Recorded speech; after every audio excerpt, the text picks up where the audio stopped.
वर्ष गोपालपुर बेलाभूमि महोत्सव पालन निमंते ब्रह्मपुर स्थित स्वतंत्र प्रदक्षिण सम्मेलन गृह में वाणिज्य परिवहन खनि और इस्पात मंत्री श्रीजुक्त विभूति भूषण जेना अध्यक्षतार प्रस्तुति बैठक अनुष्ठित हो एही बैठक में छत्रपुर विधायक श्री कृष्ण चंद्र नायक, गंजाम जिलापाल वी कीर्ति वासन, ब्रह्मपुर आरक्षी अधीक्षक डॉक्टर सरवण विवेक एम, ब्रह्मपुर महानगर निगम कमिशनर प्रथमेश अरविंद राजसिरके, ब्रह्मपुर उपजिलापाल अविनाश कुमार प्रमुख उपस्थित रही।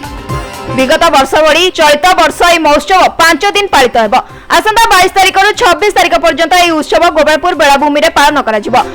विभिन्न प्रतियोगिता जेपरी झोटी, आलोचना चक्र, कविता पाठोत्सव, वॉलीबॉल, फुटबॉल, बोट रेसिंग इत्यादि प्रतियोगिता आयोजित करने निष्पत्ति निया जायतिला।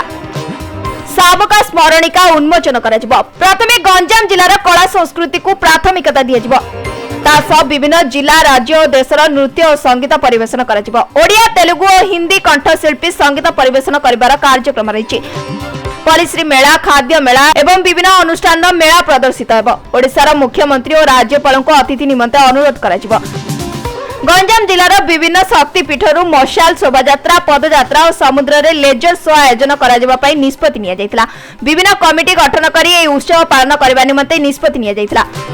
चलित वर्ष गोपालपुर बेलाभूमि महोत्सव को किछि नुआ रूप में पालन करबा सह लोकंक निमंते ट्रैफिक व्यवस्था, पार्किंग स्थल, आईन श्रृंखला इत्यादि विषय रे आलोचना करा जायतिला। 360 स्टॉल आयोजन करने निमंते निष्पत्ति निया जायछि। एही बैठक में समस्त विभागीय अधिकारी, विभिन्न अनुष्ठान सभ्य और होटेल संघर सभापति माने उपस्थित रहिथिले। महोत्सव महोत्सव महोत्सव चारिआडे महोत्सव एवं 97 मसीहारू आरंभ होइथिबा गोपालपुर बेलाभूमि महोत्सव टिके टिके निराश लागुथला जे हबो न हबो ए दो छकिरे विशेष करी आम जिला लोक थिले एवं आज तार गोटे प्रकार रूपरेख प्रस्तुत होती जे गोपालपुर बीच फेस्टिवल हम जो गोपालपुर बीच देश विदेश मध्य आपण गोपालपुर सबु देश लोक प्राय प्राय मिलबे एवं समस्त पर्यटक मान को आकर्षण कला भलिया बेलाभूमि सामर्थ्य रखुवा गोपालपुर तार मेसेज दब मध्य सबुबले गोपालपुर बीच फेस्टिवल रे गोपालपुर उन्नति पाई गोटे संदेश दे थाए एवं से कारण ये आवश्यक मध्य पुणी महोत्सव सीजन चलती जो सीजन रे से कथा हवा दरकार आमे जदियो सबुबले डिसेंबर एमती होता डिसेंबर लास्ट सप्ताह ताकू एबे टिके खाली घुंची जाइए जेहेतु कि गोपालपुर बीच फेस्टिवल टिके न होकरी जोटा आमर मूल कथा मूल आधार कलिंगर नौ वाणिज्य कथा ताकू उज्जीवित करने आमे ताकू बोईत बन्नान उत्सव ना 2 वर्ष है करुछु आपण माने समस्त सहयोग रे चलित वर्ष किंतु बंद हेब नाही गोपालपुर बीच फेस्टिवल निश्चित हम भल गोटे गोटे प्रकार ये जनवरी लास्ट सप्ताह हम आमे आपातत भाव 22 रु 27 पर्यंत गोटे स्थिर होइछे आज बैठक ताकू नेकि प्रस्तुति कमिटी एवं विभिन्न एंगल विभिन्न दृष्टिकोण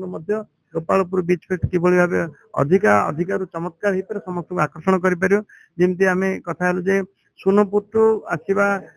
बीच रे आसवा प्रयाग रु बीच रे आसवा दले वाकाथन करके आसवे एवं माँ तारातारिणी कि बालकुमारी अन्य शक्तिपीठ